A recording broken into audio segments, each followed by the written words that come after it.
चलो दोस्तों शुरू करते हैं आज की शानदार जानदार कहानी, है ना। ओ भाई, ए पुष्पा इधर ध्यान दो भाई, है कि नहीं बात। तो सर बिल्कुल अंतिम पड़ाव पे पहुंच चुके हैं, नेगोशिएबल इंस्ट्रूमेंट एक्ट के बिल्कुल अंतिम पड़ाव पर। अंतिम पड़ाव ये कहता है प्रेजेंटमेंट, है ना।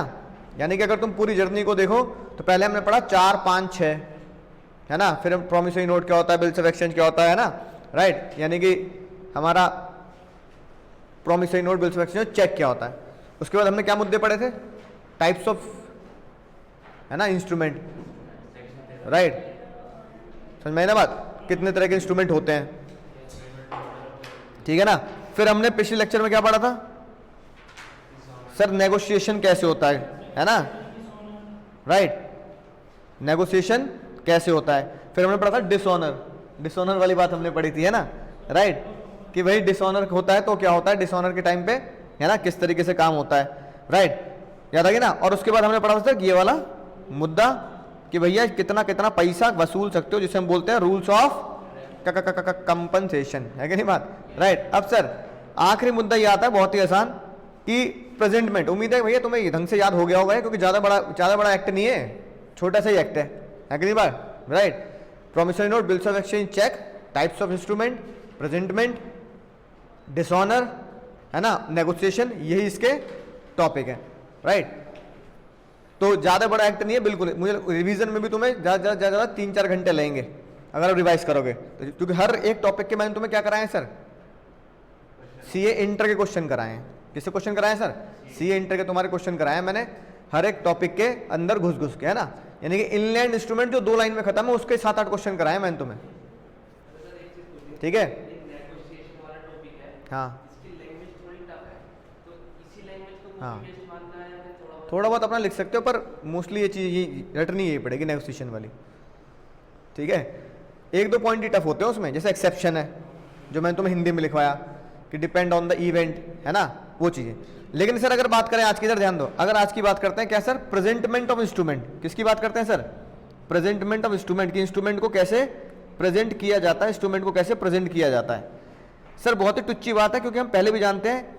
मुझे बताओ ऐसा कौन सा इंस्ट्रूमेंट है जिसे प्रेजेंट करना अनिवार्य है, दिखाना अनिवार्य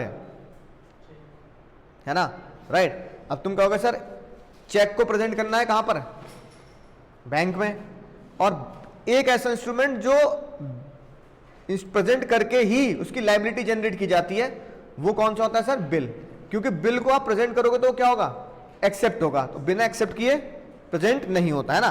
तो यानी कि हमारा ये जो मुद्दा है, हमारा मुद्दा कहता है प्रेजेंटमेंट के टॉपिक हमें पढ़ने हैं, छोटे छोटे सेक्शन है सारे, 1-2 लाइन के। सेक्शन 61 से लेकर सेक्शन 77, कहां से कहां तक के मुन्ना मुन्नी, 61 से लेकर 77, 61 से लेकर 77 तक ये हमें पढ़ने हैं सर, राइट। तो पहले मैं तुम्हें थोड़ा डिटेल में पढ़ा देता हूं, फिर रीड कर लेंगे लॉ की लैंग्वेज को, और फिर एक छोटा सा एसआर के बना लेंगे, है ना, राइट। अब सबसे पहले बात करते हैं सर 61 क्या बोलता है, सेक्शन 61, धारा 61 क्या बोलता है प्रेजेंटमेंट के बारे में, धारा 61 किस तरह की बातें करता है, ठीक है। तो भाई अगर बात करें सर धारा 61 की, तो धारा 61 ये बोलता है जो नेगोशिएबल इंस्ट्रूमेंट है, स्पेशली बिल, कौन सा, बिल, तो बिल को आपको प्रेजेंट करना पड़ेगा किसको, एक जो उसको एक्सेप्ट करेगा। तो एक्सेप्ट करने वाला, है ना, कौन होता है, जो पैसे भी देता है। यानी एक तरीके से बिल को कहां एक्सेप्ट करना है सर, ड्रॉई को तो दिखाना पड़ेगा ना। पैसे कौन देता है बाबू, पैसे कौन देता है, ड्रॉई। तो अबे बिल बिल बिल बैंक में थोड़ी होता है ना लायक, अरे ड्रॉई को, हाँ, कि साइन के लिए नहीं, इसे एक्सेप्ट कर। तो सेक्शन 61 है ना, तो सेक्शन 61, तो बिल्स ऑफ एक्सचेंज तुम्हारे फाउंडेशन में है नहीं है, हैं पढ़ लिया, तो फिर भी ऐसे,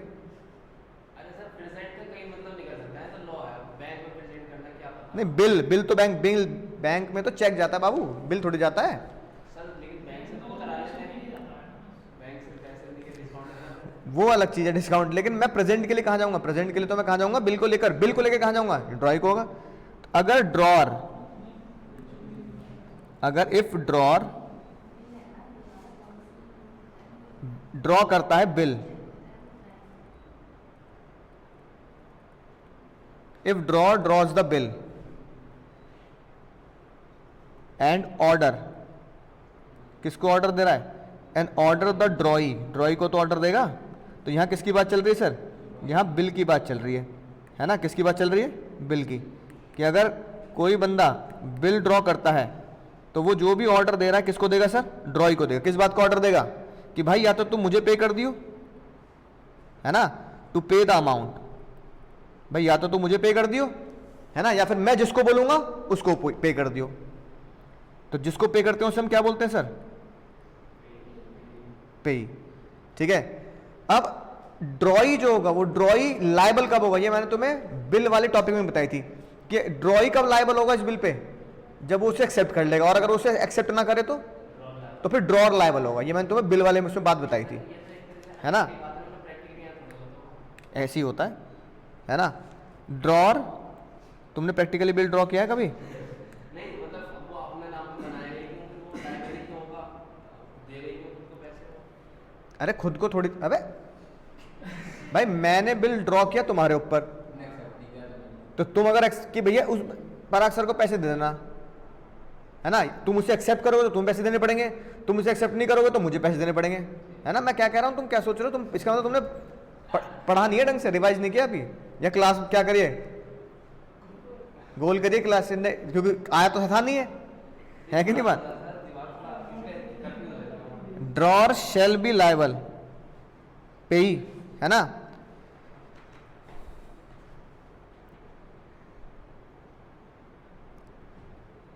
तो ड्रॉई कब लायबल होगा?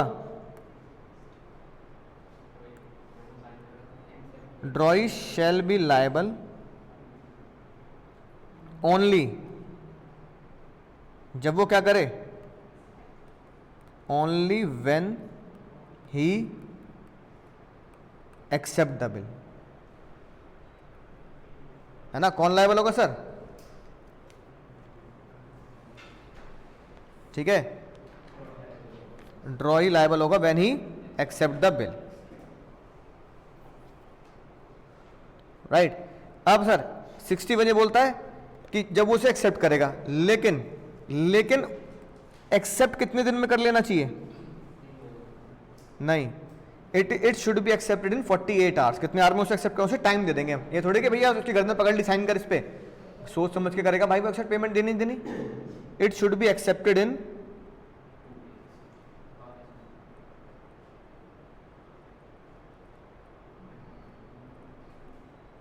48 आवर में एक्सेप्ट करना है, ये बात लिखी है सेक्शन 63 में। तो इसका मतलब 61 ये बोलता है और 63 ये बोलता है। हाँ, इसका मतलब ड्रॉई को बिल एक्सेप्ट करना होगा तो ही ड्रॉई लायबल होगा, और ड्रॉई उसे एक्सेप्ट करेगा विद इन 48 आवर्स। अगर ड्रॉई नहीं मिला तो ड्रॉई लायबल होगा, अगर ड्रॉई नहीं मिला तो हम मान सकते हैं कि तो बिल क्या हो जाएगा? डिसऑनर भी हो जाएगा। ठीक है ना? अगर ड्रॉ ही नहीं मिला दुनिया में तो क्या होगा सर? डिसऑनर हो जाएगा। सर ये बात हमने पढ़ ली 61 और 63 एक साथ। अगर हम बात करते हैं 62 की, कि धारा 62 क्या बोलती है? धारा 62 बात करती है सर प्रोमिसरी नोट के बारे में। किसके बारे में? प्रोमिसरी नोट के बारे में। यानी कि अगर हम लिखें अगर प्रोमिसरी नोट, अगर प्रोमिसरी नोट, ये प्रोमिसरी नोट के बारे में है ना, देखने के बाद, राइट, प्रोमिसरी नोट में कौन पेमेंट देता है? जो मेकर होता है, ड्रॉर होता है। वो ये कह रहा है कि भाई प्रोमिसरी नोट की पेमेंट जब दूंगा जब मैं उसे देख लूंगा। तुझे ना देखूं तो चैन मुझे आता नहीं, गाना गाते हुए, तो उसे चैन कब आएगा? तो भाई जज साहब ने कहा बिल्कुल सही बात है भाई, प्रोमिसरी नोट की पेमेंट तुझे जब भी करनी है जब तू उसे देख लेगा। तो अगर प्रोमिसरी नोट देखने के बाद पे करना है, देखने के बाद ही पे करना है, तो जज साहब ने सेक्शन 62 में लिख दिया, तो वो प्रोमिसरी नोट क्या होगा सर? प्रेजेंट करना होगा पेमेंट के लिए। तो वो प्रोमिसरी नोट क्या करना पड़ेगा? दिखाना या प्रोमिसरी नोट प्रेजेंट करना होगा। तो फिर पैसे कैसे मिलेंगे? है कि नहीं बात? मैं तुम्हें कह रहा हूं, मैं तुम्हें प्रॉमिस कर रहा हूं कि मैं तुम्हें 1 लाख रुपए दूंगा, तो तुम मुझे क्या करोगे? प्रॉमिसरी नोट क्या है ना, और मैंने उस पर लिख दिया कि मैं उसे पेमेंट कब दूंगा, जब तुम मुझे अगली बार दिखाओगे। हवा में थोड़ी पेमेंट हो जाएगी भाई, दिखा तो मुझे, तो तुम्हें पेमेंट के लिए करना पड़ेगा, प्रॉमिसरी नोट को दिखाना पड़ेगा। नहीं, प्रॉमिसरी नोट देखकर पेमेंट हो जाएगी। क्या होगी सर? इसका मतलब क्या हुआ कि पेमेंट करने वाला प्रॉमिसरी नोट को देखकर पेमेंट कर देगा। प्रॉमिसरी नोट देखकर, प्रॉमिसरी नोट देखकर पेमेंट हो जाएगी। प्रॉमिसरी नोट देखकर पेमेंट हो जाएगी। अब सर, अब ये बात मुझे समझ में आ गई कि प्रॉमिसरी नोट को पेमेंट करना है, तो ये बताओ कब प्रेजेंट करूंगा इसे मैं, है ना, कब प्रेजेंट करूंगा? यानी कि जब पैसे चाहिए होंगे, लेकिन पैसे चाहिए होंगे तो उसे भी प्रेजेंट करने का कोई समय तो होगा। तो जज साहब ने क्या बोला, किस समय प्रेजेंट करेंगे sir? During the business hour. किस में प्रेजेंट करेंगे सर?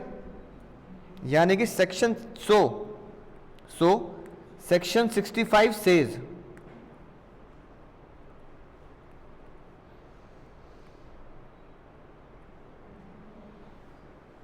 कि कोई भी, चाहे वो बिल हो, चाहे वो प्रॉमिसरी नोट हो, चाहे वो चेक हो, must be presented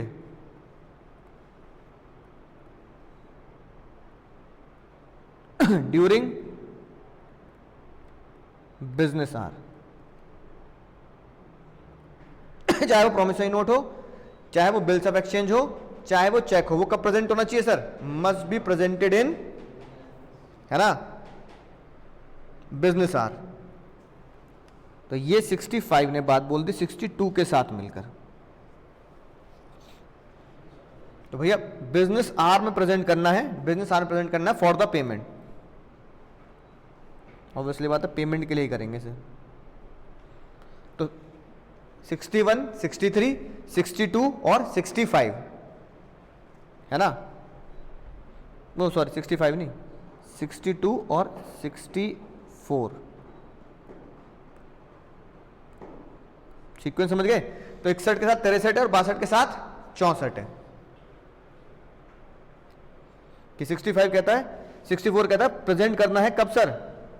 during the, है ना, पेमेंट के लिए प्रेजेंट करना है। चलो उसके साथ दूसरा सेक्शन में लिखवाता हूं, रुको 1 मिनट, 1 मिनट रुक जाओ, हाँ मैं उसको ठीक करवा रहा हूं। बिल्स ऑफ एक्सचेंज प्रॉमिस 64 कहता है bills of exchange promissory note करना पड़ेगा, प्रेजेंट करना पड़ेगा फॉर पेमेंट। किसके लिए? For payment. हाँ ठीक है। अब पेमेंट के लिए कब प्रेजेंट करना है? पेमेंट के लिए प्रेजेंट करना है इन बिजनेस आवर्स।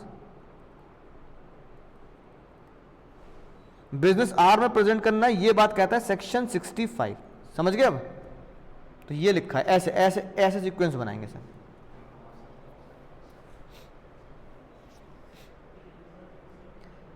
तो 62 कहता है प्रॉमिसरी नोट के बारे में, 61 कहता है बिल के बारे में, 62 कहता है प्रॉमिसरी नोट को अगर देख के पेमेंट करनी है तो प्रॉमिसरी नोट को दिखाना पड़ेगा, और दिखाना पड़ेगा किसके लिए? प्रेजेंट के, उस पेमेंट के लिए। और पेमेंट के लिए जब दिखाना है तो वो की बात कहता है 64 में। और फिर 65 ये बोलता है कि प्रेजेंट पेमेंट के लिए मुझे बिल दिखाना पड़ेगा, तो वो बिजनेस आवर में दिखाना पड़ेगा। रात को 2 बजे नहीं पहुंच जाऊंगा। हेलो पानी भी लिए भाई बाहर, है ना, तो भाई बात तो प्रेजेंटमेंट होगा ड्यूरिंग बिजनेस आवर। तो ये सीक्वेंस समझ में आई बात सर?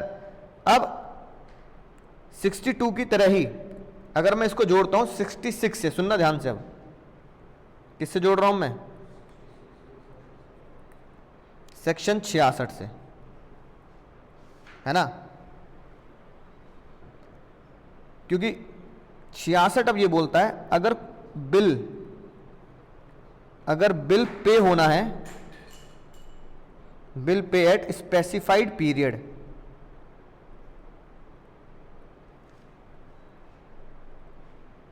ठीक है, कब पे होना है? Specified period. और स्पेसिफाइड पीरियड भी कब? आफ्टर साइट, यानी कि बिल को पे करा जा रहा है देखकर, साइट मतलब देखकर, है ना। तो भाई जब तू दिखाएगा जब मैं पेमेंट कर दूंगा, राइट। या फिर आफ्टर द डेट, कि एक डेट लिखी होगी, फिर कह देंगे भैया इस दिन से 30 दिन बाद पेमेंट कर देना, इसमें हम ग्रेस पीरियड भी ऐड कर देते हैं, है ना। तो यानी कि अगर बिल की पेमेंट करनी है स्पेसिफाइड पीरियड के बाद, यानी बिल की पेमेंट करनी है कुछ समय बाद, तो मैं उस पर लिख सकता हूं कि मैं पेमेंट करूंगा आफ्टर द साइट, देखने के बाद, जब तू आके दिखाएगा, या फिर मैं पेमेंट करूंगा आफ्टर द डेट, इस डेट के बाद मैं पेमेंट कर दूंगा। ठीक है, तो 66 कहता है सर अगर ऐसा करना है तो क्या करना पड़ेगा इस, ठीक है, तो पहला केस लिखते हैं, केस 1, पहला केस लिखो। एक बंदे ने बिल ड्रॉ किया ऑन 28 जनवरी, कब ड्रॉ किया भैया, 28 जनवरी, और उस पर लिख दिया पेबल ऑन साइट या पेबल आफ्टर साइट।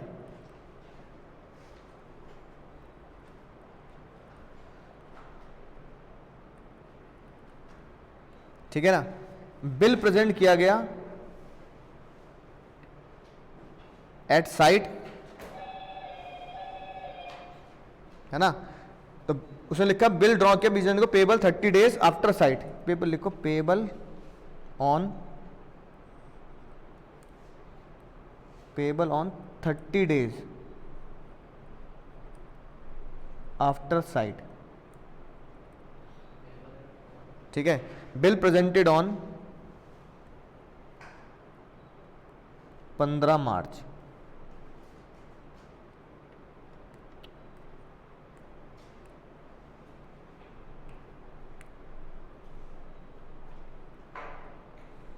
बताओ क्या आंसर होगा, क्या आंसर होगा, ऑनलाइन वाले साथ साथ बताएंगे।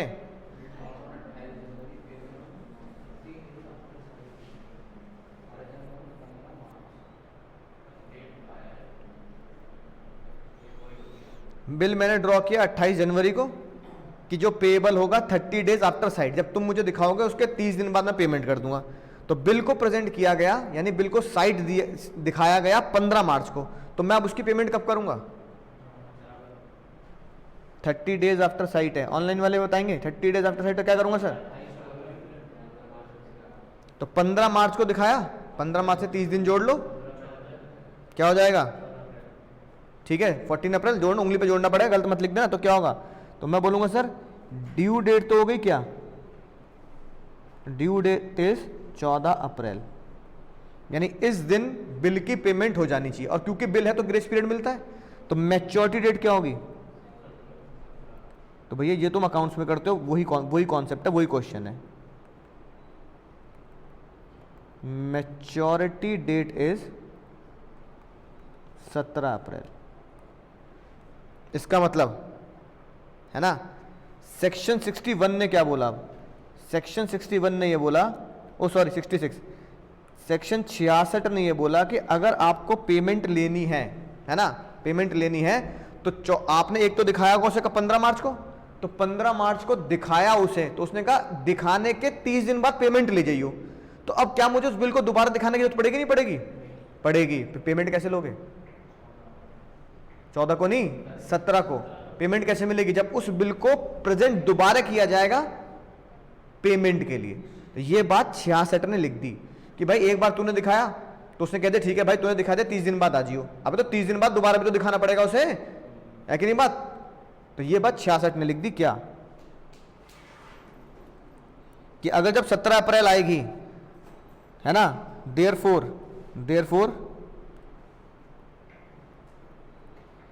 Bill must be present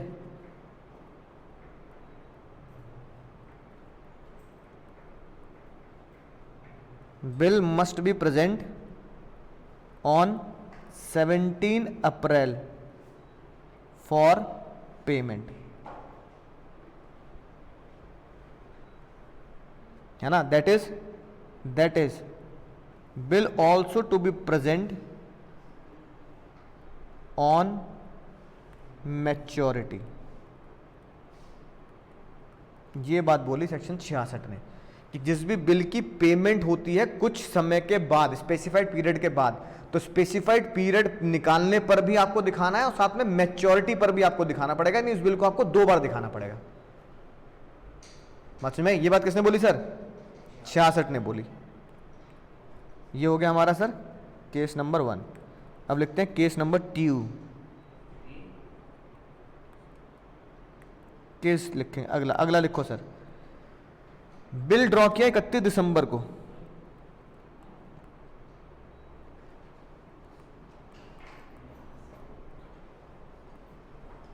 bill draw कब किया गया? हाँ, बिल ड्रॉ किया गया 31 दिसंबर को। पेबल ऑन डेट क्या लिखा?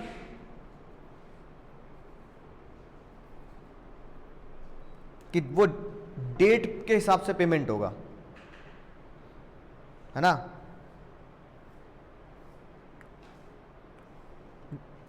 डेट को ब्रैकेट में कर देते हैं, यानी payable on 2 month after the date. तो चलो डेट को यहां से उठा के यहां लिख देता हूं, है ना, कि ये डेट वाला कॉन्सेप्ट हो जाएगा, ठीक है ना। और ये वाला कॉन्सेप्ट कौन सा था? केस 1 साइट वाला। ये साइट के हिसाब से पेमेंट है और ये डेट के हिसाब से पेमेंट है। तो बिल ड्रॉ ऑन 31 दिसंबर payable 2 month after the date. अब ये बताओ इसकी मैच्योरिटी क्या आएगी?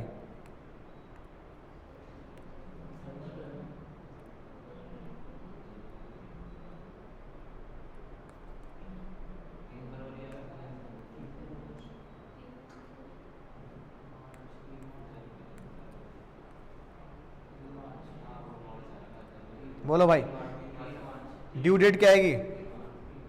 ड्यू डेट 3 मार्च कैसे जाएगी? हाँ, तो ड्यू डेट क्या आएगी? ड्यू डेट इज 28 फरवरी। और अगर लीप ईयर है तो 29 फरवरी, है ना। तो या तो 28 फरवरी आ जाएगी या 29 फरवरी आ जाएगी लीप ईयर के हिसाब से, ठीक है। मैच्योरिटी डेट क्या आएगी? मैच्योरिटी डेट ऑनलाइन वाले बिल्कुल सही कह रहे हैं। मैच्योरिटी डेट में तीसरा दिन ऐड कर दो इसमें, 3 मार्च। इसका मतलब क्या बोलना पड़ेगा इसमें भी कि बिल को क्या करना पड़ेगा आपको? तो हम लिख सकते हैं therefore bill must be presented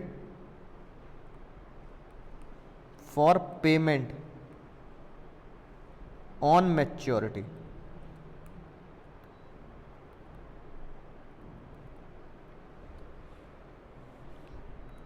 bill must be presented for payment on maturity. समझ में बात? बोलो।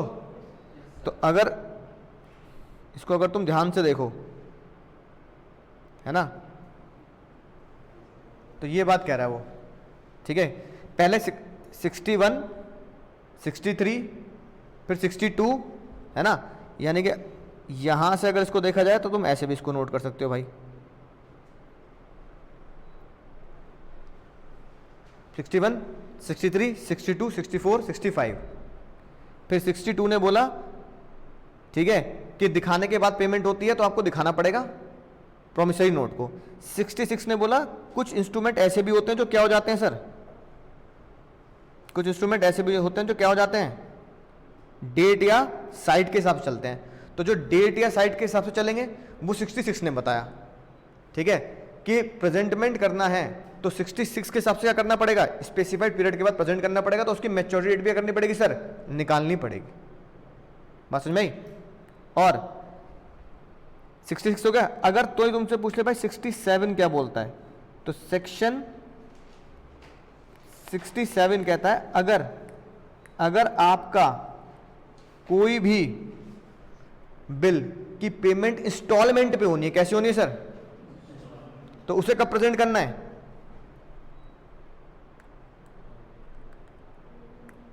तो 67 इंस्टॉलमेंट की बात करता है।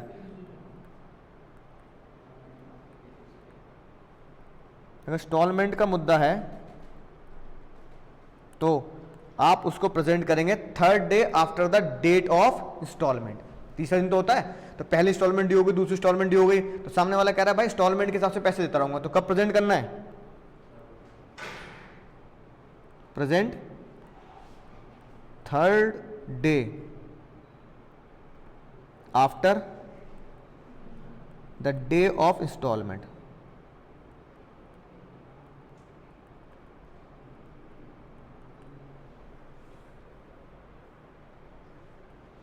समझ गए?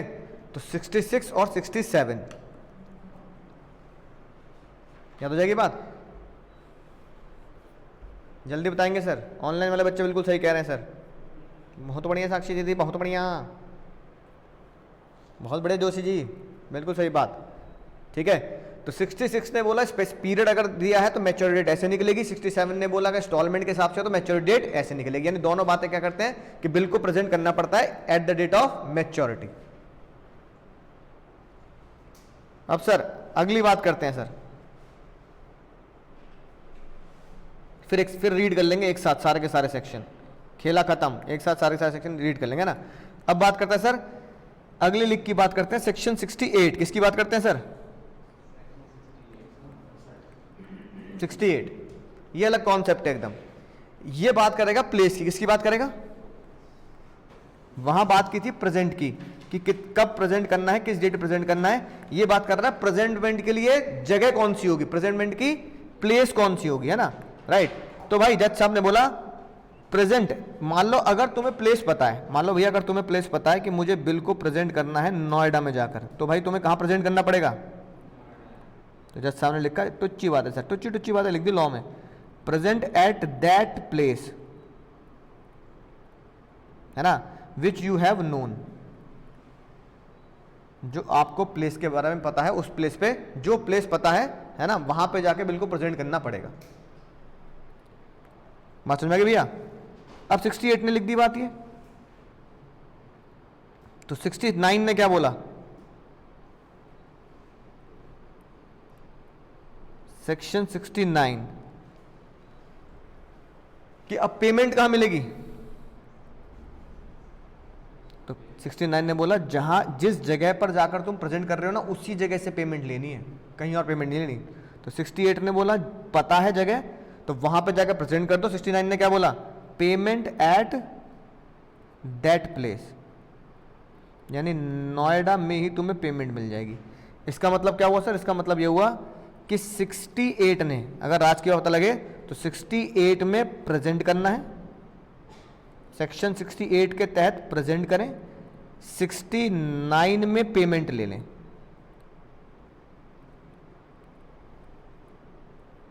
(68) में प्रेजेंट कर दें, 69 में पेमेंट लेने। तो 68 और 69 जगह की बात कर देता है ना। अब आती है बात, अगर जगह ही नहीं बताई, किसने जगह नहीं बताई सर? है ना, जगह ही नहीं पता हमें।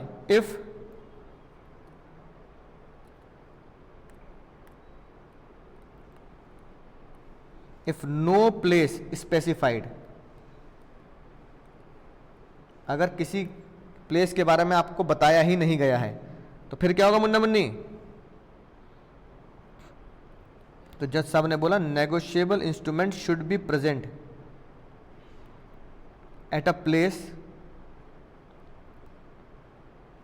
Of business. और अगर भाई लोगों बिजनेस के बारे, तुम्हें बिजनेस की जगह नहीं पता, तो कहां पहुंच जाना? घर पहुंच जाना भाई। और एट रेजिडेंस,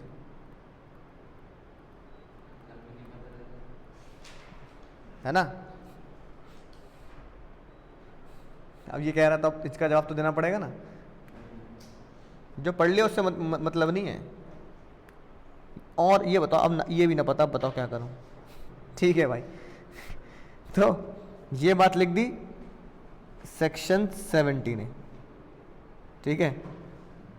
अब भैया की अरदास है 1 रुपए की, ये कह रहे हैं घर भी नहीं पता, मैं क्या करूं? तो जज साहब ने बोला कोई बात नहीं, अगर कोई प्लेस ही नहीं है, यानी place not known, if any place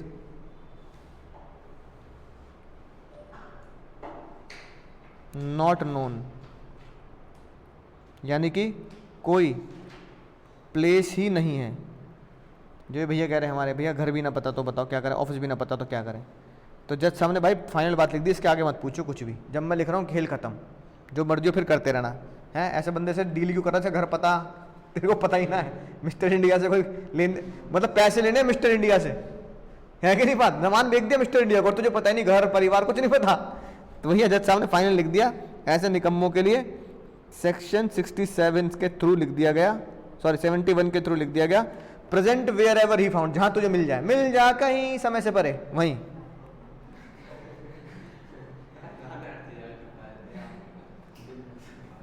present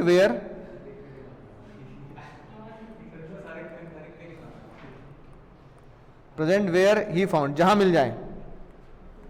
notes में भी गाना लिखा हुआ तुम्हारे, हाँ, जहां वो पा जाए ना वहीं प्रेजेंट कर लेना, उसी गर्दन पकड़ के, भाई इसे पेमेंट कब देगा इसकी, है ना, घर पे मिलना ना दुकान पे मिलना, तो पेमेंट कब देगा, तो भैया जहां वो मिल जाए। अब जज साहब भाई इससे ज़्यादा सहायता क्या करेंगे भाई।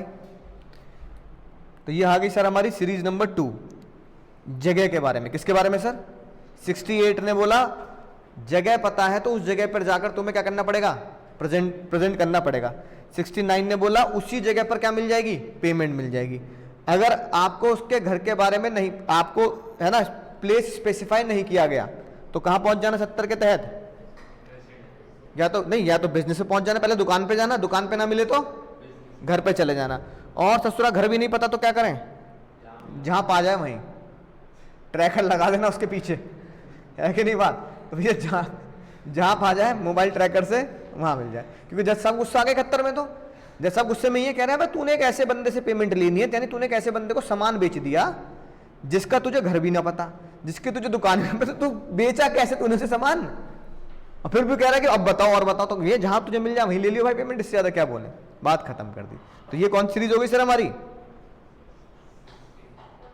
जगह वाली सीरीज हो गई है ना, जगह वाली सीरीज हो गई। अगली सीरीज की तरफ बढ़ते हैं सर। हाँ, पहले हमने टाइम डेट ये पढ़ लिया, अब हमने क्या पढ़ लिया दूसरे स्टेप में, जगह, किस जगह पे प्रेजेंट करना है। अगली बात आती है सिर्फ और सिर्फ चेक की। अगली बातें किसकी लिखी गई है सर, सिर्फ चेक के बारे में कुछ बातें बताई गई जज साहब ने। बताओ चेक को कहां प्रेजेंट करोगे, कहां प्रेजेंट करोगे, पक्का ना, परचूने की दुकान पे तो दिखा दोगे भाई मेरा चेक है, समझ में आई ना बात। तो बस मैंने कहा जज साहब लिखने वाली बात थोड़ी, जज साहब ने कहा ना भाई कुछ खतरनाक बालक होते हैं उनको लिखना जरूरी होता है। तो सेक्शन 72 ने ये बोला cheque must be presented, cheque must be presented on bank only, परचूने की दुकान पे ना चले जाना भाई। फिर सेक्शन 73 ने ये बोल दिया बैंक में तो प्रेजेंट करोगे, पर कब करोगे प्रेजेंट, रात को 2 बजे बैंक थोड़ी तोड़ लोगे, क्या करना पड़ेगा, प्रेजेंट इन,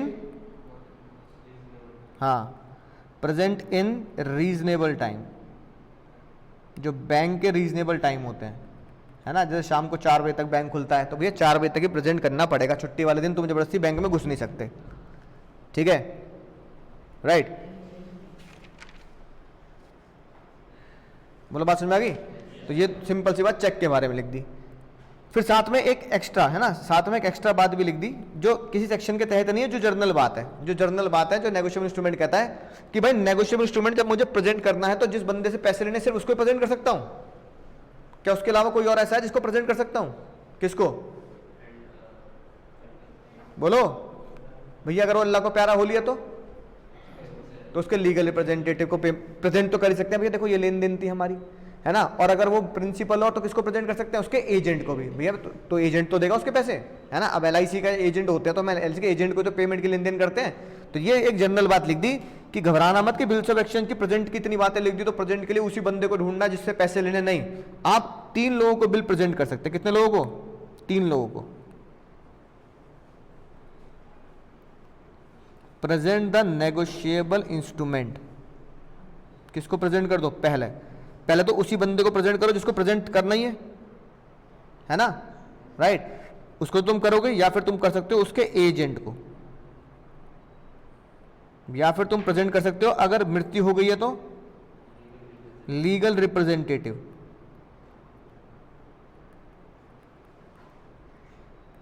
या फिर तुम प्रेजेंट कर सकते हो असाइनी, है ना। असाइनर असाइनी जैसे होते हैं ना, उनको प्रेजेंट कर सकते हो। इन 3 लोगों को भी तुम बिल को प्रेजेंट कर सकते हो, ठीक है। तो ये बात लिख दी बच्चों वाली बात। तो ये होगी चेक की बात, और साथ में प्रेजेंटमेंट की बात करें तो इन लोगों को प्रेजेंट कर सकते हैं। कहां तक पहुंच गए सर हम, 73 तक पहुंच गए, ठीक है, बात समझ आ गई ना। अब सर अगली बात करते हैं, अगर प्रेजेंट करने में, बिल को प्रेजेंट करने में देरी हो गई, फिर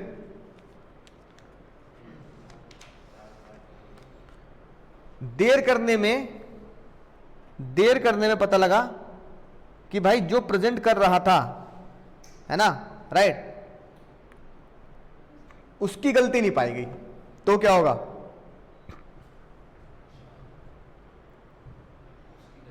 अब हाँ, उसकी गलती कैसे नहीं पाई गई? अब मान लो भाई प्रेजेंट करना था मैच्योरिटी पे, जैसे हमारे केस में 3 मार्च को, 3 मार्च को निकली भाई इसकी शादी, कह रहा शादी करूं, वहां जाऊं, है मध्य प्रदेश, है कि नहीं बात? तो भाई शादी इंपॉर्टेंट है, बिल प्रेजेंट करना इंपॉर्टेंट है? शादी खुद कह रहा है, हाँ तू तो कहेगी बिल प्रेजेंट करना इंपॉर्टेंट, शादी ना हो उसकी, है फिर मुहूर्त निकले ना निकले भाई, लड़की फिर बाद में मना करते तेरे लिए इंपॉर्टेंट है तो मेरे लिए भी इंपॉर्टेंट है, भगले यहाँ से, अब है कि नहीं बात? शादी इंपॉर्टेंट है कि नहीं है? तो भाई शादी जैसा कोई मुद्दा हो गया, तो यार अब जिसमें बिल प्रेजेंट करने वाले की गलती ना हो और वो ये प्रूफ कर दे कि डिले जेन्युइन डिले है, डिले जेन्युइन डिले। अच्छा जैसे कोरोना आया भैया 2020 में, तो लॉकडाउन लग गया, अबे तो उसमें मेरी गलती क्या है भाई? गवर्नमेंट ने बोला भाई अपनी घर से बाहर नहीं निकलने का, तो ये जेन्युइन डिले है, क्या है? Genuine delay. अगर तुमने ये बात कोर्ट में प्रूफ कर दी कि बिल को प्रेजेंट करने में जो डिले हुई है वो जेन्युइन डिले हुई है, तो सेक्शन 75A तुम्हारी सहायता करेगा कि भाई डिले हो गई, भैया विवाह था, है ना, भैया का हमारे विवाह था, ठीक है, विवाह के बाद, हाँ 75A जो किसकी बात करता है?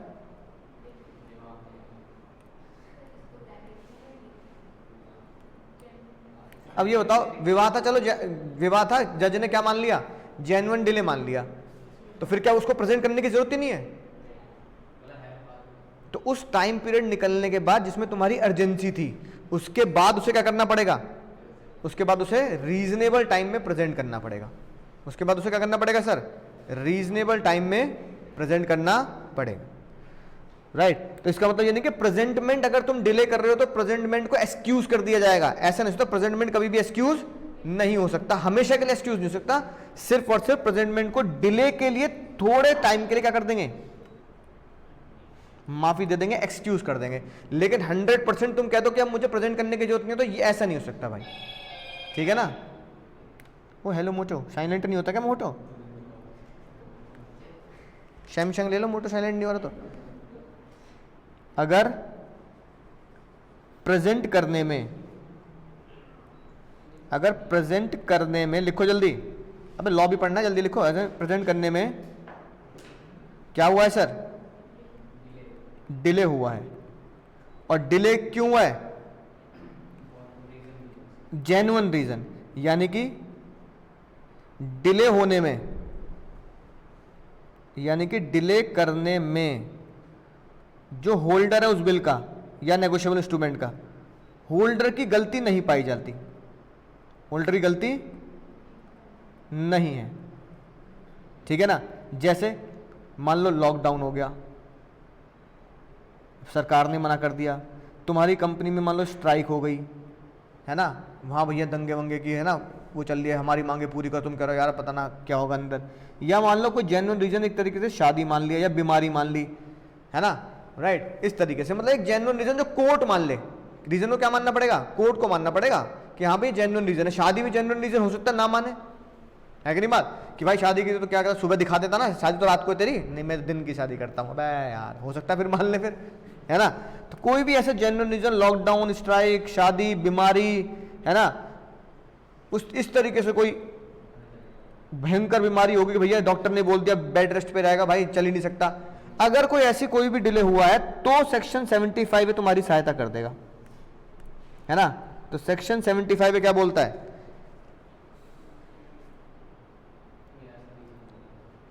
कि वो डिले, वो देरी माफ कर दी जाएगी, वो देरी, डिले, माफी को क्या बोलेंगे इंग्लिश में? एक्सक्यूज।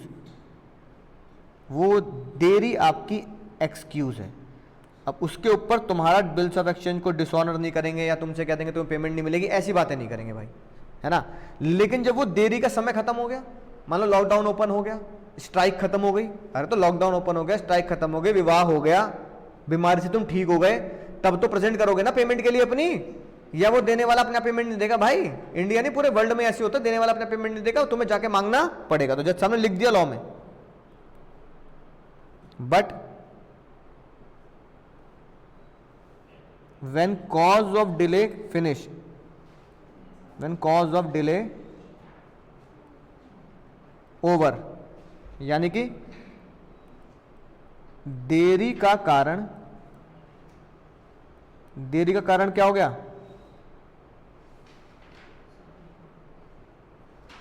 खत्म हो गया। तो क्या करना पड़ेगा अब? ये बाबू तो क्या करना पड़ेगा? तो अब उसे प्रेजेंट कर देना रीजनेबल टाइम में। Then present the negotiable instrument in reasonable time. देरी का कारण खत्म हो गया, यानी कॉज ऑफ डिले। जैसे स्ट्राइक खत्म हो गई, लॉकडाउन ओवर हो गया, शादी हो गई तुम्हारी, है कि नहीं बात? तो प्रेजेंट, शादी टूटी नहीं, शादी हो गई भाई, है ना? राइट। तो देरी का कारण खत्म हो गया, तो रीजनेबल टाइम में क्या करते हैं? उसको प्रेजेंट कर दें। ये 75 ये बात करता है सिर्फ किसकी? अगर आपने डिले किया है प्रेजेंट करने में, तो डिले को माफ कर दिया जाएगा, आपके बिल को ऑनर दोबारा उसे ऑनर कर दिया जाएगा। जब आप मैच्योरिटी डेट के बाद भी उसे प्रेजेंट करोगे ना, तो मैच्योरिटी डेट 3 मार्च थी, उसके बाद भी अगर किसी बिल को प्रेजेंट करोगे तो भी आपको पैसे मिल जाएंगे, लेकिन आपको ये प्रूफ करना पड़ेगा कि 3 मार्च को ना आने का कारण, ये सारे कारणों में से कोई भी जेन्युइन कारण हो सकता है। 75 समझ में आ गया? ठीक है, तो ये एक अलग बंच हो गया। पहला बंच पढ़ा हमने 61 से 65 तक, दूसरा पढ़ा हमने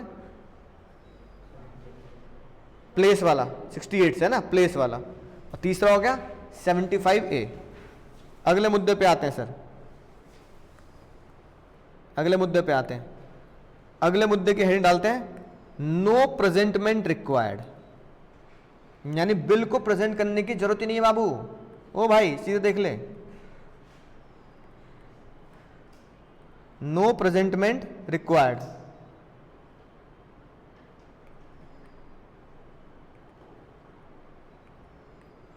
कि बिल को प्रेजेंट करने की कानून कोई जरूरत नहीं है।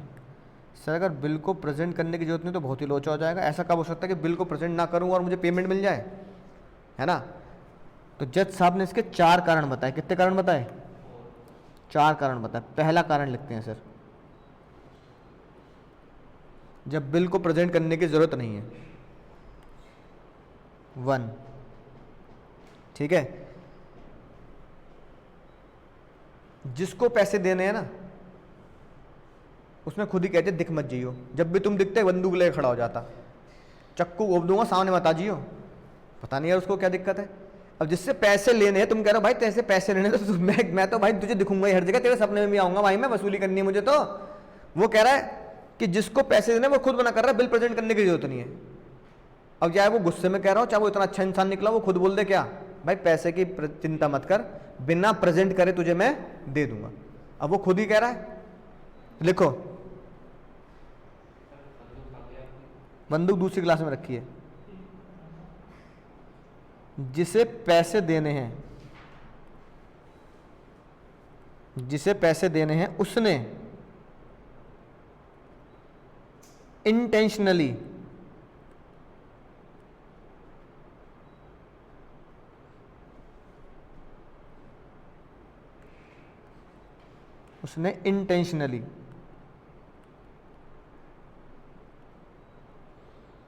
है ना, तुम्हें रोका है, उसने इंटेंशनली रोका है टू प्रेजेंट।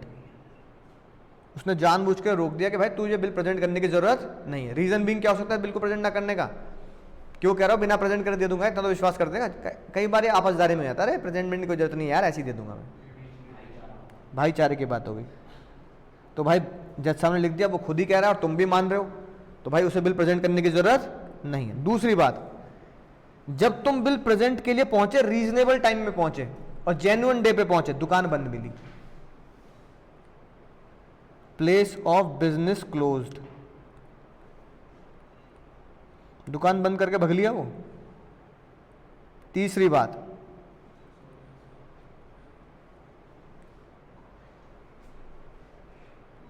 जब तुम दुकान की जगह उसके घर पे पहुंचे, भाई दुकान नहीं मिली तो कहां जाओगे? तो पता लगा घर भी बंद मिला। तो तुमने कहा भाई शहर छोड़ के भाग लिया क्या? ना दुकान पे मिलना ना घर पे मिलना। फिर तुमने उसे क्या किया होगा? जज साहब ने क्या बोला उसे?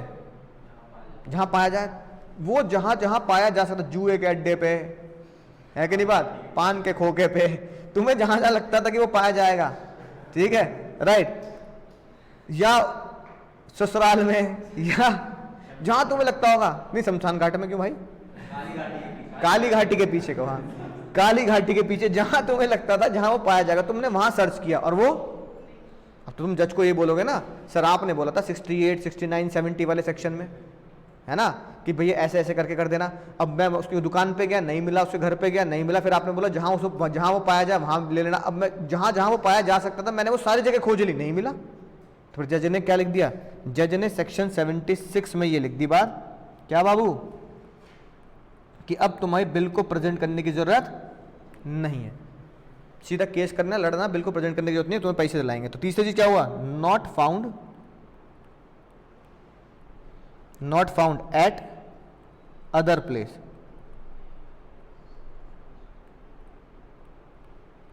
फॉर द पेमेंट या टू पे, और यहां भी नहीं मिला तो क्या होगा, नॉट, काली घाटी के पीछे भी नहीं मिला, नॉट फाउंड आफ्टर रीजनेबल, है ना, सर्च, रीजनेबल सर्च के बाद भी वो नहीं पाया गया। ए पॉइंट तो ये बनता है हमारा, इन केस में क्या हो जाएगा सर, बिल को प्रेजेंट करने की जरूरत नहीं, एक तरीके से बिल को डिसऑनर की तरह माना जाएगा कि भैया वो बिल क्या हो चुका है, डिसऑनर हो गया, और तेरे ऊपर क्या चलेगा, डिसऑनर का केस चलेगा, है ना, प्रेजेंटमेंट की जरूरत नहीं, क्योंकि जज उसे क्या मान लेगा अब, और सही बात है, मानना भी चाहिए, इतनी जगह घूम लिया, मिल ही नहीं रहा, तो जज ने क्या माना, अब तू प्रेजेंट मत कर, डिसे डिसऑनर करके डिसऑनर वाले सेक्शन लगाइयो, कोर्ट जाइयो। अगली बात,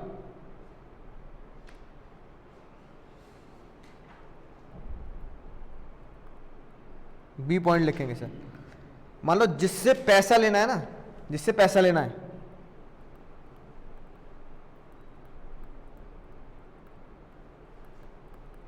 जिससे पैसा लेना है, उसने तुम्हें पेमेंट करने के लिए क्या कर दिया है, एग्री कर दिया है, वादा कर दिया तुमसे, प्रॉमिस कर दिया कि तू दिखाएगा भी नहीं ना बिल, तो भी मैं क्या कर दूंगा, तुझे पेमेंट कर दूंगा। जिससे पैसा लेना है, ही ऑलरेडी एग्री टू पे,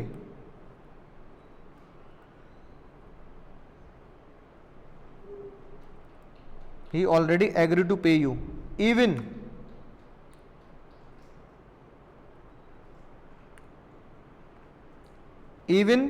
if you don't ask for payment,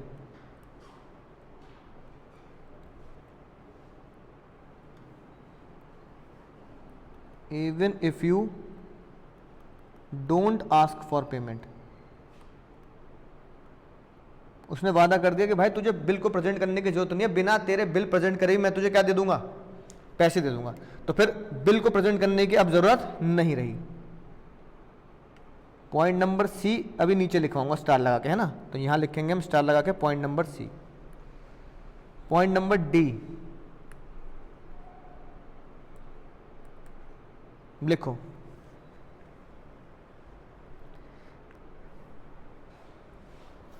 जिसने नेगोशिएबल इंस्ट्रूमेंट लिखा होगा, है ना, नेगोशिएबल इंस्ट्रूमेंट लिखने वाले को कोई नुकसान नहीं है अगर तुम उसे पेमेंट करो भी नहीं, यानी अगर तुम उसे पेमेंट करो, अगर तुम उसे प्रेजेंट करो भी, तुम्हें पता करने से प्रेजेंट भी ना करो तो भी क्या होगा, है ना, मुझे कोई नुकसान होने वाला नहीं है। जैसे फॉर एग्जांपल बहुत छोटा 1-2 रुपए का बिल है, 1 रुपए का, है ना, पहले जमाने में क्या होता था, मेरे घर में रखे हैं अभी भी 1-1 रुपए का डिविडेंड, हाँ मैंने आज तक उसे बैंक में दिए ही नहीं भाई, पहले तो ऑनलाइन आती नहीं थी पेमेंट। अब मान लो एक शेयर ले रखा है, ठीक है, उस शेयर कंपनी ने बोला डिविडेंड देंगे, मेरे घर में पड़ा भी 1 रुपए का डिविडेंड, ठीक है, कभी मौका लगेगा तो ले आऊंगा, तो उसमें लिखा है डिविडेंड पेमेंट। अब तो खैर वो तो कई साल पुरानी बात हो गई, ऑनलाइन पेमेंट आती नहीं थी, अब उसमें चेक आ गया घर पे 2 रुपए का, 1 रुपए का, हाँ, अब 2 रुपए से ज्यादा तो चेक की ट्रांसपोर्टेशन कॉस्ट लगी होगी, और फिर मेरी कॉस्ट लगेगी जेब से कहाँ जाने की, बैंक में जाने की, तो इसलिए मैंने आज तक वो चेक कहाँ नहीं डाले, प्रेजेंट ही नहीं किए। बैंक वालों को क्या दिक्कत है, बैंक वाले तो वहां भेज देंगे क्लियरिंग हाउस के थ्रू, जैसे मैंने तो पिछली क्लास में क्लियरिंग हाउस बताया था, तो तो बैंक वाले कह रहे हैं भाई इंसान ने जब 2 रुपए के लिए भी क्लेम करा, चेक डाला, तो 2 रुपए तो देने पड़ेंगे ना, ठीक है, लेकिन बैंक इतनी दूर बैंक जाने की भी तो मेरी कीमत लगेगी, और जिसने भेजा कंपनी ने वो, है ना। तो सीए इंटर में पढ़ाऊंगा ये सब चीजें क्या होता था। पता मेरे घर में पहले मैगी भी आती थी, मैगी, रीजन बिंग कि कोई कंपनी अगर डिविडेंड देना चाहती है तो डिविडेंड वो अपने स्टॉक को भी दे सकती है। तो मेरे पास नेस्ले के शेयर थे, तो नेस्ले के शेयर थे। अब नेस्ले के शेयर लेके मान लो डिविडेंड आ रहा 15 रुपए, तो नेस्ले वाले 5-5 रुपए के 3 पैकेट भेज दिए थे मेरे घर पे मैगी के। नेस्ले का ही तो प्रोडक्ट है मैगी।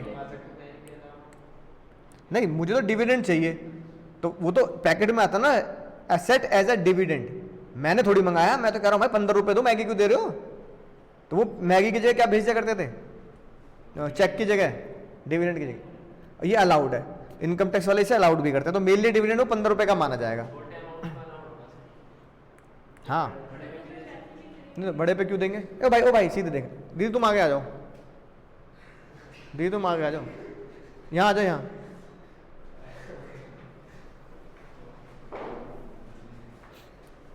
इसे पीछे भेज दो भाई को।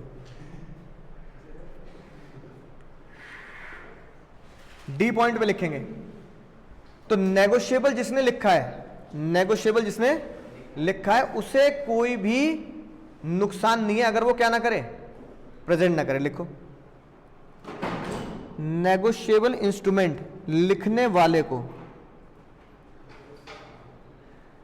नेगोशिएबल इंस्ट्रूमेंट लिखने वाले को कोई नुकसान नहीं है।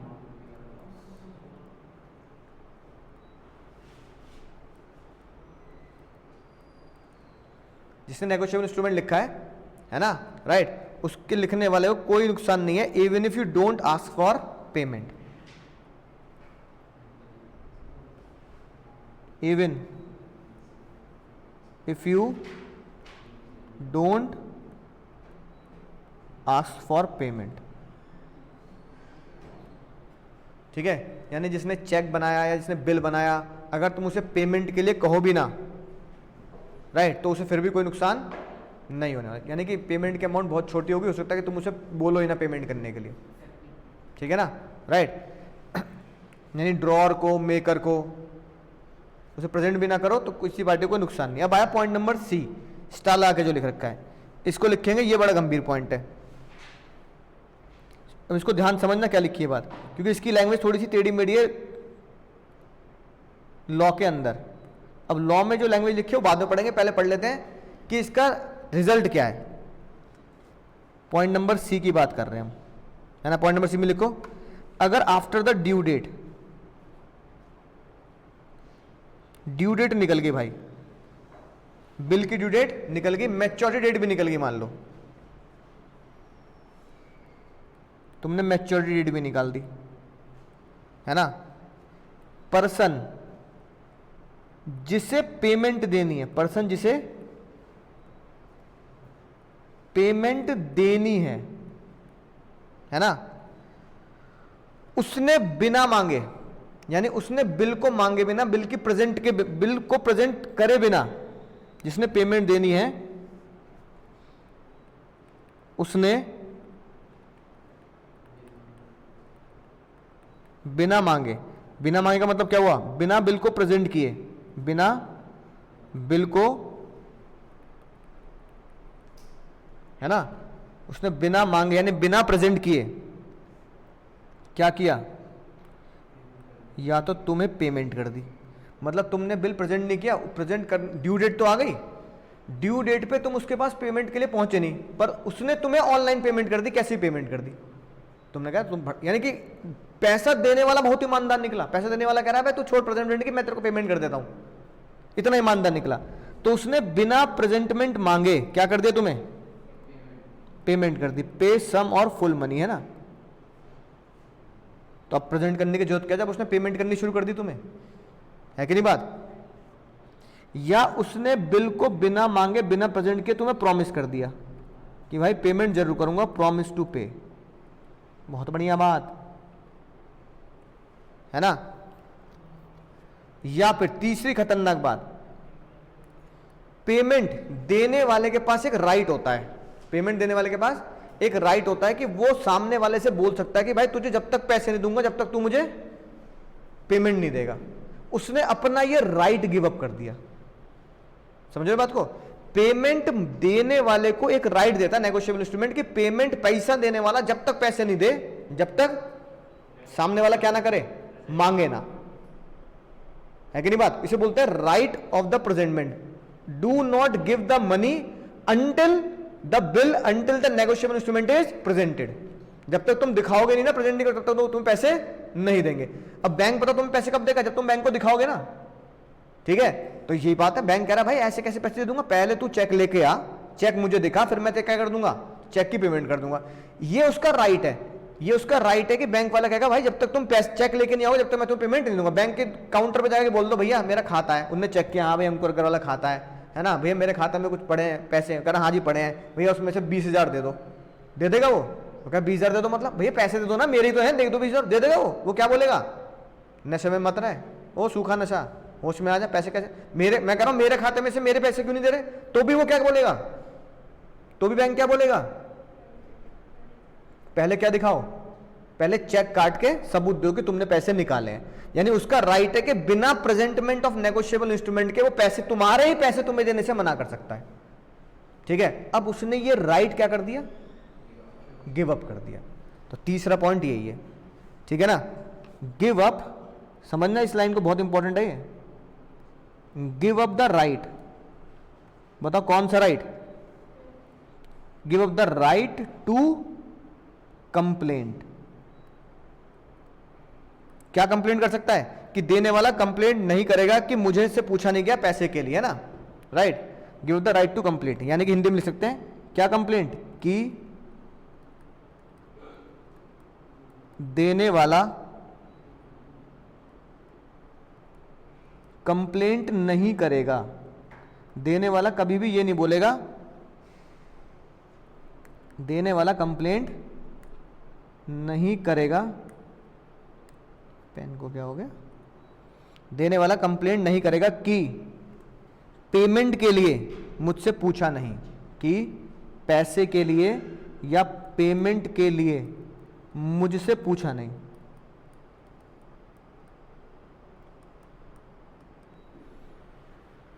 उसका क्या राइट है, उसका क्या राइट है बताओ? उसका ये राइट है कि पेमेंट देने से पहले पेमेंट लेने वाला क्या करे, उससे पूछे कि भैया इसकी पेमेंट है मुझे दे दो। तो बैंक ये कहता है कि भाई मुझसे पूछो पहले कि, है ना, कि मुझे पेमेंट अगर तुम्हें देनी है तो मुझसे पूछो कि भैया इसकी पेमेंट है मुझे दे दो। अब ये राइट वो गिव अप कर रहे हैं, तो राइट गिव अप कर रहे हैं मतलब पेमेंट देने वाला कौन भाई, कौन? पेमेंट देने वाला ये कंप्लेंट नहीं करेगा कि तुम मुझसे पूछ नहीं रहे। तो पेमेंट देने वाला क्या बोल रहा है कि मुझसे बिना पूछे भी क्या हो जाएगी, पेमेंट हो जाएगी। मैं तुमसे कभी भी ये कंप्लेंट नहीं करूंगा कि तुमने पेमेंट के लिए मुझसे पूछा नहीं। भाई पूछना मुझसे, है कि नहीं बात? तो बिना पूछे भी क्या हो जाएगी, पेमेंट हो जाएगी। जब बिना पूछे पेमेंट हो जाएगी इसका मतलब क्या है, आपको उस चेक को, उस बिल को या उस नेगोशिएबल इंस्ट्रूमेंट को प्रेजेंट करने की जरूरत, यही तो पढ़ रहे हैं कि कब किसी भी इंस्ट्रूमेंट को क्या नहीं करना, प्रेजेंट नहीं करना। बात समझ में आई? तो देखो ये पढ़ा हमने section 76, no presentment is required. कब आपको बिल प्रेजेंट नहीं करना? 4 केस में, जगह नहीं है, जगह पे नहीं है ना, जहां नहीं, घर पे नहीं मिला, या जहां हमने उसे ढूंढा वहां नहीं मिला। बी, जिसे पैसा लेना है उसने पहले क्या कर दिया, पहले तुमसे वादा कर दिया, प्रॉमिस कर दिया कॉन्ट्रैक्ट की तरह कि मैं भाई पेमेंट कर दूंगा, बिना बिल को प्रेजेंट करे मैं पेमेंट कर दूंगा, चिंता मत कर।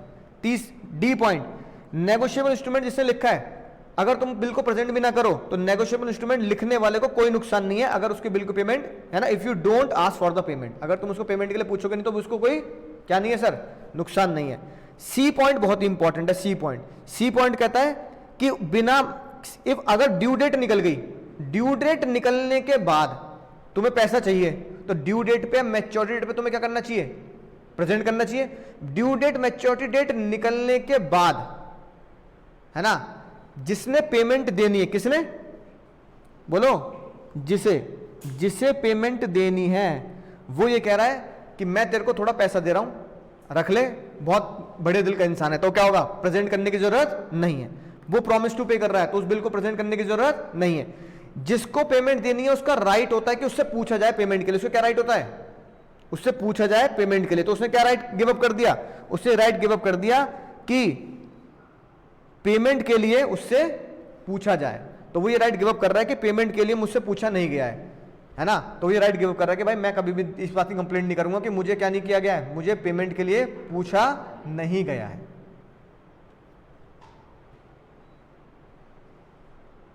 बात समझ में आ गई? तो ये होगा कौन सा सर? No presentment required. यानी कि इसमें क्या होगा? बिल क्या हो जाएगा तुम्हारा?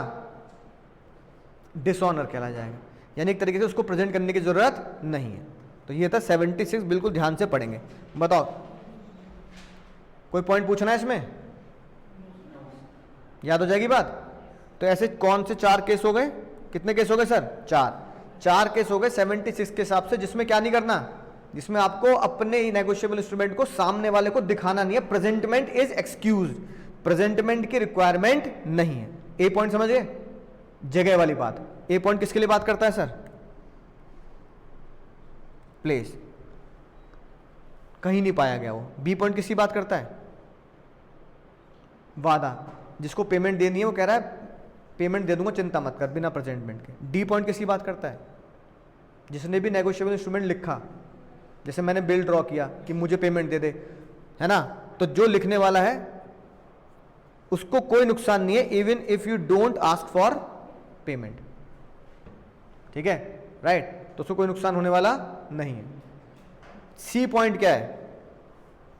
सी पॉइंट क्या है? ड्यू डेट निकल गई। ड्यू डेट निकलने के बाद जिसको पेमेंट देनी है वो तुम्हें कुछ पेमेंट दे रहा है, या तुम्हें पेमेंट का वादा कर रहा है, या फिर अपना उसका जो अपना राइट है उस राइट को वो गिव अप कर रहा है। फिर बात आती है सर उसका कौन सा राइट है? उसका एक ही राइट है कि जब भी वो पेमेंट देगा तो वो पहले बोलेगा पहले मुझे पूछ कि मुझे पेमेंट देनी है, पहले मुझसे बोल कि मुझे पेमेंट देनी है। जैसे बैंक आएगा कि भैया पहले मुझे चेक दो कि मेरे को पेमेंट करनी है, तो वो पूछने का राइट क्या कर रहा है? गिव अप कर रहा है कि give up the right to complaint, कि देने वाला कंप्लेंट नहीं करेगा कि पेमेंट के लिए मुझसे पूछा नहीं गया। देने वाला कहेगा भाई मुझसे बिना पूछे भी मैं पेमेंट दे दूंगा, मुझसे पूछने की जरूरत नहीं है। तो पेमेंट देने वाला तुम्हें बिना पूछे क्या दे रहा है? पेमेंट दे रहा है। तो बढ़िया बात है, तो उसने अपना राइट गिव अप कर दिया कि मुझसे पूछो पेमेंट के लिए, है कि नहीं बात? राइट, बात समझ में आई ना? तो भाई जैसे हम किसी को कहते हैं भाई कुछ, मान लो किसी बच्चे को क्वेरी है, तो मैंने बोल दिया भाई मुझसे पूछ लेना उस दिन, है ना, उस दिन पूछ लेना उस दिन कौन सा टाइम फ्री है। तो जिस टाइम पे फ्री होंगे उस टाइम पे क्या कर दूंगा? तुम्हारी क्वेरी, है ना, ले लूंगा जिस टाइम लेकिन उस दिन पूछ जरूर लेना मुझसे। अब पूछने का राइट ही मैं क्या कर रहा हूं? गिव अप कर रहा हूं। मैं कह रहा हूं पूछना छोड़, 4 बजे आ जियो। पूछना छोड़, मुझसे कुछ पूछने की जरूरत नहीं, सीधा क्या करियो? 4 बजे। तो मैंने पूछने का राइट क्या कर दिया? गिव अप कर दिया। समझ गए सारे सेक्शन? तो ये हमने पढ़ लिए कहां से कहां तक के? 61 से लेकर 77। अब देखो पढ़ लेते हैं ये बात, जल्दी देखो। फोटो तुम्हें बनानी पड़ेगी, खींच लेना ना। अब देखो क्या लिखा है, पहले इधर ध्यान दो। Bill of exchange payable after sight must, क्या लिखा है भाई? Must be presented to the drawee. किसके लिए सर? For the payment. कितने टाइम में? Reasonable time. In default of such presentment no party therefore is liable to person to make such default. ये लिखी बात, अगर आपने प्रेजेंट नहीं किया बिल को, अगर आपने प्रेजेंट नहीं किया, किसको? ये 61 किसके लिए लगता है? अगर आपने बिल प्रेजेंट नहीं किया, डिफॉल्ट मतलब bill not presented for the payment, then जिसको पेमेंट देनी है is not liable to payment. No party thereto is liable thereon for the making such default. तो वो उसको पेमेंट देने की जरूरत नहीं है। ड्रॉई अगर नहीं मिला तो क्या होगा? Bill dishonour. अगर किसी जगह पर उसको बोला गया कि प्रेजेंट करना है तो कहां करना पड़ेगा सर? उसी प्लेस पर। और अगर प्लेस रीजनेबल जगह पर नहीं मिला तो बिल डिसऑनर। ठीक है, बोलो 61 समझ में आ गई बात? कितने पॉइंट निकले 61 में? पहला, बिल को एक्सेप्टेंस देने की जरूरत है। दूसरा, अगर बिल को प्रेजेंट नहीं किया तो पैसा देने वाला पैसा नहीं देगा।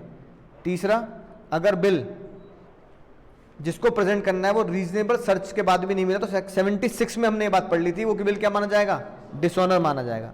ठीक है, अगर एक पर्टिकुलर प्लेस पे प्रेजेंट करना है तो रीजनेबल सर्च के बाद अगर वो नहीं मिला तो क्या माना जाएगा सर, डिसऑनर माना जाएगा। ठीक है, प्लेस की बात या सर्च के बाद। ठीक है, अगली बात 61 के बाद 62 इसकी बात करता है सर, प्रॉमिसरी नोट की। अगर प्रॉमिसरी नोट दिखाकर पेमेंट मिलनी है तो क्या करना पड़ेगा, must be presented for the sight, उसको दिखाना पड़ेगा, है ना।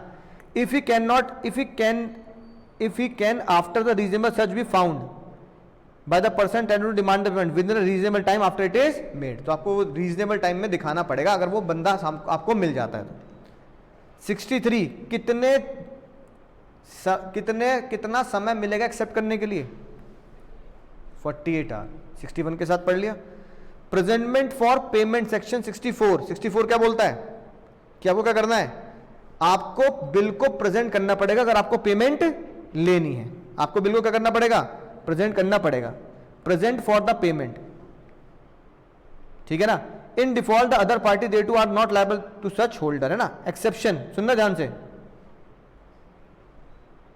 जो हमने अभी पढ़ा 76 में भी, if promissory note is payable on demand and is not payable at specified place, no presentment is necessary in order to charge the maker thereof. ठीक है भैया, बोलो। 64 क्या बोलता है, उसको क्या करना पड़ेगा सर, प्रेजेंट करना पड़ेगा।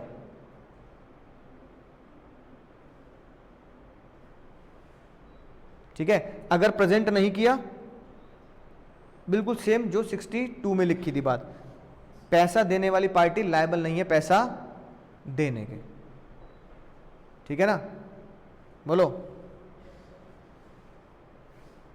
एक्सेप्शन क्या है, अगर promissory note is payable on demand, जब डिमांड करेंगे तब होगा, and is not payable at specified place, तो no presentment is necessary in order to, है ना। यानी कि चेक क्या होता है sir, cheque is payable on demand, cheque payable on demand होता है तो चेक को प्रेजेंट करने की जरूरत नहीं होती, क्योंकि जब आप बैंक में जाके चेक देते हो तो वो क्या करता है, वो आपको डिमांड पर पेमेंट देगा। तो एक तरीके से कहते हो डिमांड इंस्ट्रूमेंट को क्या नहीं करना पड़ता, प्रेजेंट की जरूरत नहीं होती। प्रेजेंट का मतलब ये है कि जाकर एक स्पेसिफाइड डेट के अंदर प्रेजेंट करना कोई भी इंस्ट्रूमेंट, तो हालांकि चेक भी तो हम उसकी डेट होती होगी ना, डेट में चेक की, चेक की तो बता तो था कितने महीने होती है, 3 महीने। चेक पेएबल ऑन डिमांड है, कब डिमांड करोगे, 3 महीने में। 65 क्या बोलता है, यूजुअल बिजनेस आवर्स। 66 क्या बोलता है, बोलो। इसके मैंने क्या लिखवाया तुम्हें अभी, 2 example. A promissory note, bills of exchange, cheque made payable at specified period after the date और after the sight must be presented at maturity, लिखा ना, कब प्रेजेंट करना है, मैच्योरिटी पर। तो हमारे क्वेश्चन में 2 डेट आई थी मैच्योरिटी की, एक 17 अप्रैल और एक 3 मार्च, तो इसका मैंने तुम्हें प्रैक्टिकल क्वेश्चन करा दिया। 67 क्या बोलता है, अगर आप किसकी बात करते हो सर, किसकी बात करते हो, इंस्टॉलमेंट की, तो कब प्रेजेंट करना है, 3rd day after the date fix of each instalment. 68 क्या बोलता है, प्लेस, बोलो। अगर प्लेस पता है तो क्या होगा, पेएबल एट स्पेसिफाइड प्लेस, तो आपको क्या करना पड़ेगा, present the bill at that place. और जिस डेट पे प्रेजेंट करोगे तो पेमेंट भी कहाँ होगी sir, such bill is payable at such specified place, तो उस प्लेस पे आपको क्या करना पड़ेगा, प्रेजेंट करना पड़ेगा, है ना, right. In order to charge the maker से पैसे लेने के लिए या ड्रॉर से पैसे लेने के लिए, presented for payment at that place. 70 में क्या पढ़ा था हमने, 70 में क्या पढ़ा था, बोलो। अगर वो दुकान पे ना मिले तो कहां चले जाना, तो अगर पहले प्रेजेंट करना बिजनेस पे, अगर वो बिजनेस में ना मिले तो रेजिडेंस पे। ठीक है ना, एज द केस में भी। 71 में क्या पढ़ा था, अगर वो बिजनेस पे भी नहीं मिल रहा, रेजिडेंस पे भी नहीं मिल रहा, तो सच प्रेजेंटमेंट में be made him wherever he can be found. 72 में क्या पढ़ा था? चेक के बारे में। 72 की सीरीज अलग पढ़ाई थी मैंने। चेक को क्या किया था? Present with in the reasonable time. Reasonable time क्या होता है? After the delivery by the such person. Reasonable time क्या होता है? ठीक है। 74 में क्या पढ़ा था? ओ 73 में पढ़ लिया। 74 में क्या पढ़ा था? ठीक है। 74 कहता है नेगोशिएबल इंस्ट्रूमेंट अगर पेबल ऑन डिमांड है, नेगोशिएबल इंस्ट्रूमेंट अगर पेबल ऑन डिमांड है तो must be presented for the payment within reasonable time after it receive the holder. कितने पेबल ऑन डिमांड है तो आप उसे डिमांड इंस्ट्रूमेंट को डिमांड करोगे, तो डिमांड कब तक करना है? With in reasonable time. तो 74 कुछ खास सेक्शन नहीं है। अगली बात सर, प्रेजेंटमेंट टू द, किसको प्रेजेंट करना है? जो मैंने नोट लिखवाया, चाहे आप एजेंट को प्रेजेंट कर दो बिल, चाहे आप लीगल रिप्रेजेंटेटिव को पेमेंट कर दो, चाहे आप इंसॉल्वेंसी अगर केस है तो उसके लीगल असाइनी को, है ना, शिवाजी द बॉस की तरह उसके लीगल असाइनी को पेमेंट करना पड़ेगा। सर मेरी पेमेंट रह रही है। 75 क्या बोलता है सर? एक्सक्यूज। अगर आपका जो एक्सक्यूज है प्रेजेंट को डिले करने में वो जेन्युइन है, यानी जेन्युइन को बोला beyond the control of the holder, कि वो कंट्रोल के बाहर है होल्डर के, कि वो डिले कर पा रहा है, यानी लॉकडाउन लग गया, स्ट्राइक हो गई, इस तरह की, तो उसने जो किया हिज डिफॉल्ट मिसकंडक्ट और नेग्लिजेंसी नहीं है उसकी कोई, उसका अपना कोई डिफॉल्ट या नेग्लिजेंसी नहीं है, तो क्या होगा? उसे कब प्रेजेंट करना है? When the cause of the delay ceases. जब कॉज ऑफ द डिले क्या हो जाएगा? खत्म हो जाएगा, तो आप उसको रीजनेबल टाइम में कर देंगे। तो ये मैंने SRK बनवा दिया तुम्हें। फिर आता 76 व्हेन प्रेजेंटमेंट अननेसेसरी। जब प्रेजेंट करने की जरूरत नहीं है तो चेक को एक तरीके से क्या माना जाता है, या इंस्ट्रूमेंट को एक तरीके से क्या माना जाता है? डिसऑनर। अब उसे प्रेजेंट करने की जरूरत नहीं है। क्यों? ABCD। ए पॉइंट में कितनी बात पढ़ी थी हमने? 4। या था कि चारों बातें? पहला, इंटेंशनली वो कह रहा है प्रेजेंट मत कर। दूसरा, प्लेस ऑफ बिजनेस पे नहीं मिला, ठीक है, right.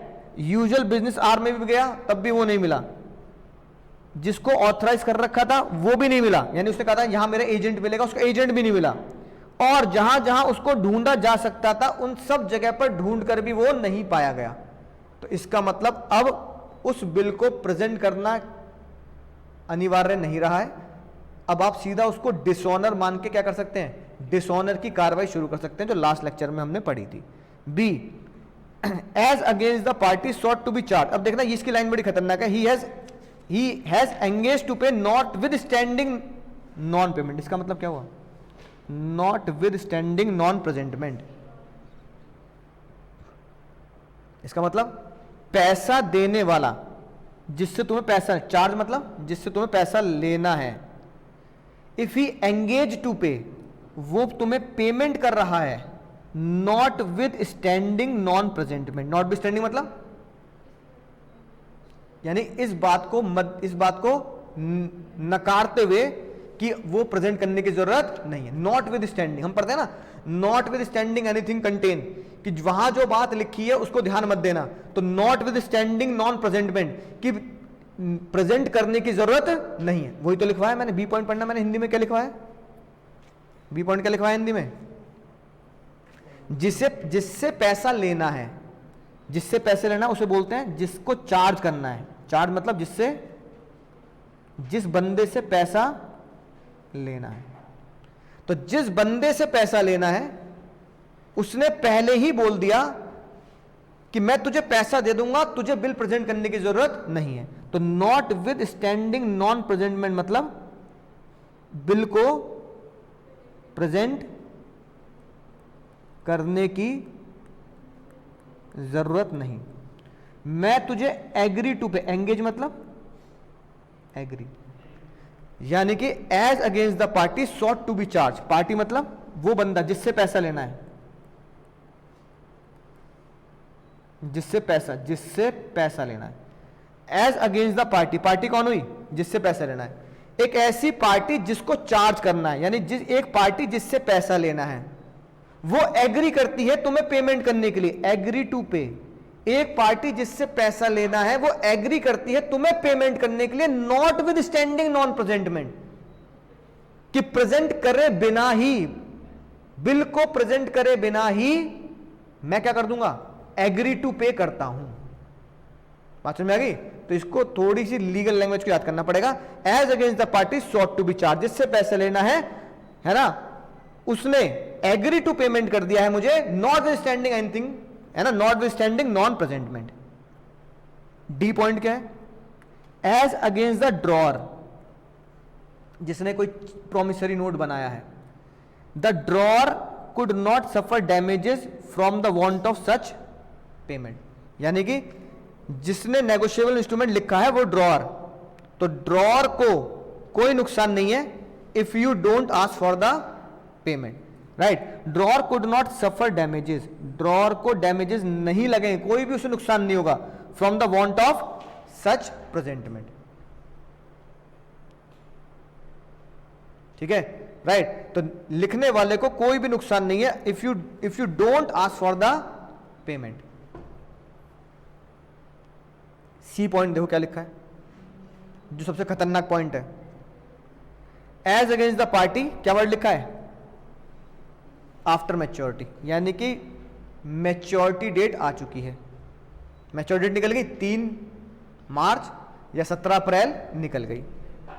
With the knowledge that the instrument has not been presented, with the knowledge that instrument has not been, उसे पता है कि इंस्ट्रूमेंट क्या नहीं हुआ है, इंस्ट्रूमेंट अभी आपने प्रेजेंट नहीं किया, ठीक है, इंस्ट्रूमेंट प्रेजेंट नहीं किया। मैच्योरिटी डेट पर इंस्ट्रूमेंट प्रेजेंट नहीं किया, मैच्योरिटी डेट या उसके बाद, है ना, नेगोशिएबल इंस्ट्रूमेंट क्या नहीं किया, बोलो, प्रेजेंट नहीं किया। प्रेजेंट ना करने के बाद वो तुमसे कह रहा है कि प्रेजेंट नहीं किया ना, मत कर, 76 का सारा ले, मत कर, मैं तुझे कुछ पेमेंट देने के लिए तैयार हूं। बात समझ में आ गई? उसने कुछ आपको क्या दे दी सर? पेमेंट दे दी, या उसने प्रॉमिस टू पे कर दिया, या उसने प्रॉमिस टू पे कर दिया। और आखिरी बात पढ़ना, हिंदी में क्या लिखवाई थी मैंने? उसने अपना राइट गिव अप कर दिया। कौन सा राइट गिव अप कर दिया? कि मुझसे पूछो, right to ask for the payment उसने गिव अप कर दिया। ही वेव, क्या लिखा है? He waive his right to take advantage of any default in presentment of payment. Waive his right to take advantage of any default, है ना, in presentment of payment। कि भैया right to take advantage of any default, अगर किसी भी bill में present करने में कोई डिफॉल्ट होगा तो उसका राइट क्या होगा? या तो पेमेंट ना दे, या उसका राइट क्या होगा कि वो कहे कि भैया मुझसे पूछो। तो उसने ये राइट क्या कर दिया अपना? Waive his right to take advantage of default. ये याद कर लेना चाहिए ना, waive his right to take advantage of default. अगर कोई बिल को प्रेजेंट ना करे तो डिफॉल्ट तो क्या फायदा होता है? तो उसे पेमेंट देने की जरूरत नहीं है। उसने ये राइट क्या कर दिया? वेव कर दिया। बात समझ में आ गई? उसने राइट क्या कर दिया? वेव कर दिया। क्या वेव कर दिया? कि अगर तुम मुझे बिल को प्रेजेंट नहीं करोगे तो मेरा एक एडवांटेज होता है कि मैं चाहूं तो तुम्हें पेमेंट ना करूं, ठीक है, मैं चाहूं तो तुम्हें पेमेंट ना करो। उसने राइट क्या कर दिया? वेव कर दिया। या उसका एक और राइट होता है कि वो तुम पेमेंट के लिए तुमसे कहे कि भाई जब तक तुम मुझसे पूछेगा नहीं, जब तक मैं तुम्हें पेमेंट दूंगा नहीं। तो उसने अपना राइट क्या कर दिया? गिव अप कर दिया कि भाई तुम मुझसे पूछेगा नहीं, मैं तुझे दूंगा नहीं, मैं अपना ये अधिकार वेव करता हूं, है ना, राइट। और मैं ये वाला एडवांटेज नहीं, तेरे डिफॉल्ट करने का एडवांटेज नहीं लूंगा। अभी हमने ऊपर क्या पढ़ा था? बिल देखना, अगर कोई बंदा डिफॉल्ट करता है तो क्या होता है? ये पढ़ो जरा। अगर कोई भी किसी भी नेगोशिएबल इंस्ट्रूमेंट को प्रेजेंट नहीं करता, और प्रेजेंट करने में क्या कर देता है? डिफॉल्ट। अदर पार्टी कौन है? जिसको पेमेंट देनी है। अदर पार्टी कौन है? जिसे payment, other party are not liable on to the such holder. Other party कौन है? यानी पेमेंट देने वाला। पेमेंट देने वाला क्या नहीं है? लायबल नहीं है, ठीक है। अगर तुमने बिल को क्या नहीं किया? प्रेजेंट नहीं किया। 76 क्या बोल रहा है? 76 बोल रहा है अगर तुमने बिल को प्रेजेंट नहीं किया, अगर तुमने बिल को प्रेजेंट नहीं किया तो डिफॉल्टर को क्या फायदा होता है? डिफॉल्ट में क्या फायदा होता है? एडवांटेज क्या होता है बताओ? Advantage of not liable to pay. यही तो एडवांटेज है कि भाई अगर डिफॉल्ट होता है पेमेंट करने के लिए तो एक फायदा मिलता है पैसे देने वाले को कि वो पैसा देने से क्या कर सकता है, मना कर सकता है। तो वो अपना ये राइट वेव कर रहा है। वो बंदा कह रहा है कि मेरा राइट है कि मैं चाहूं तो तुझे पैसे देने से मना कर दूं, लेकिन मैं ये राइट अपना वेव करता हूं, मैं राइट अपना वेव करता हूं कि मैं पेमेंट देने से तुझे मना करूंगा, तेरे प्रेजेंट ना करने पर भी मैं तुझे पेमेंट दूंगा। मैं अपना राइट टू टेक एडवांटेज क्या करता हूं, वेव करता हूं। तो फिर क्या है, फिर बिल को प्रेजेंट करने की जरूरत नहीं, क्योंकि बिना बिल प्रेजेंट करे क्या मिल जाएगी सर, पेमेंट मिल जाएगी। ठीक है, बोलो भाई, ओ भाई, ओ चंद्रमुखी सुन नहीं रहा, लेटे जा रहा है, क्या चीज, डी वाला, एज अगेंस्ट द ड्रॉर, जो बिल को ड्रॉ कर रहा है, if the drawer could not suffer damages from the want of such presentment, है ना।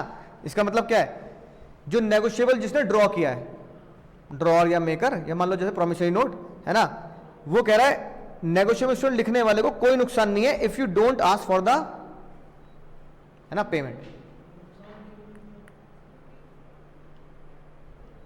मतलब उसे ऐसा कोई नुकसान, अगर भाई उसे किसी भी तरह का कोई भी नुकसान नहीं, लिखा as against the drawer if the drawer could not suffer damages for the want of payment. Present में मतलब क्या होगा,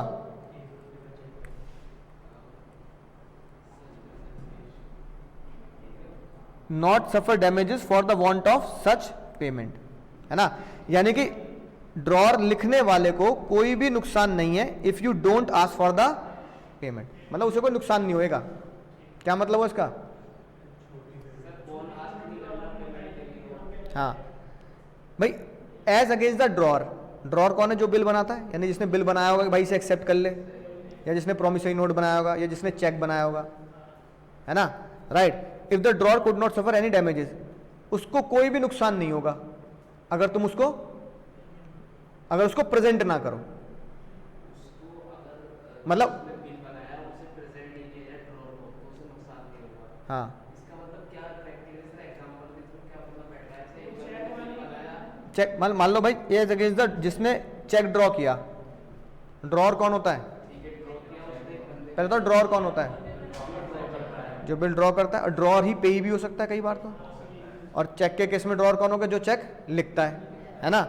तो if the drawer could not suffer damage, वो कह रहा है कि ड्रॉर को कोई भी नुकसान नहीं होगा from the want of such presentment, कि भैया अगर बिल को प्रेजेंट किया जाए, है ना, राइट, अगर बिल को प्रेजेंट किया जाए तो भी ड्रॉर को कोई, चेक बनाने वाले को कोई भी नुकसान नहीं है। अगर तुम प्रेजेंट करो या ना करो उससे कोई नुकसान नहीं होगा, वो एक छोटी पेमेंट है ना। तुम अगर उसे प्रेजेंट करोगे तो भी उसे कोई नुकसान नहीं है, अगर तुम प्रेजेंट ना करो तो भी उसे कोई नुकसान नहीं है। तो नेगोशिएबल इंस्ट्रूमेंट लिखने वाले को कोई भी नुकसान नहीं है if you don't ask for the payment. 77 क्या कहता है बताओ, ये कॉन्ट्रैक्ट में पढ़ रखा है हमने, अगर कोई भी चेक डिसऑनर हुआ है किसकी गलती से, बैंकर की गलती से, तो बैंकर को क्या देने पड़ते हैं, याद आ गया, विंडिक्टिव डैमेजेस कॉन्ट्रैक्ट में।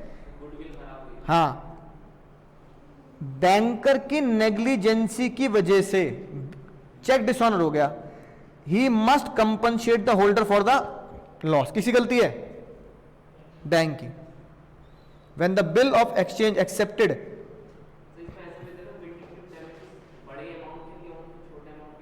हाँ वही जो पड़े हैं। अबे किसी गुडविल खराब कर रहे हो तुम, तो विंडिक्टिव डैमेज तो देने पड़ेंगे, चाहे ज्यादा देने पड़े चाहे कम देने पड़े, पर विंडिक्टिव डैमेजेस तो देने पड़ेंगे, है कि नहीं बात, बोलो। तो एक तरीके से देखा जाए तो इसको अगर तुम पढ़ लोगे ढंग से तो तुम्हें बात समझ में आ जाएगी, ये जो हमने पढ़े हैं। देखो, अरे तो 61 पहले तो ये वाला पार्ट आ गया, ठीक है ना, राइट, उसके बाद ये वाला पार्ट आ गया,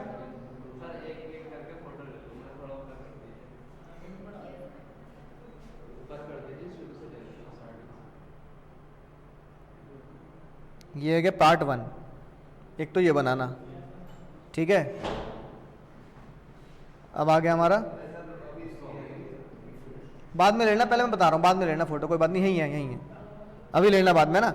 फिर ये होगा पार्ट 2 जिसमें 66 और 67 हमारा ये हो गया। फिर ये हो गया हमारा पार्ट नंबर 3 प्लेस के बारे में। फिर ये हो गया पार्ट नंबर 4, है ना,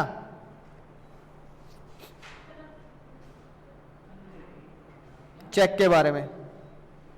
फिर हो गया मेरा 75A और फिर हो गया मेरा 76। तो ये था सर तुम्हारा पूरा बिल्स ऑफ एक्सचेंज, है ना, विद एग्जाम्पल विद एसआर के। अब कोई भी क्वेश्चन आएगा उम्मीद है गलती नहीं होगी भाई। बिल्कुल हाई लेवल से पढ़ाया तुम्हें, इसलिए होश में दोबारा इसको ढंग से रिवाइज कर लेना। पूरे थोड़ा सा लैंग्वेज जरूर आपको मिलेगी, लेकिन पढ़ोगे और अपने एसआरके को देखोगे कि साथ में मैंने उसको हिंदी में क्या लिखवाया या उसकी इंटरप्रिटेशन क्या लिखवाई है, तो वो लैंग्वेज याद करना आसान हो जाएगा। जैसे नॉट विद स्टैंडिंग प्रेजेंटमेंट, तो तुम्हें वो लैंग्वेज आसान हो जाएगी। ठीक है, बोलो समझ गए सर? मजा आया सर?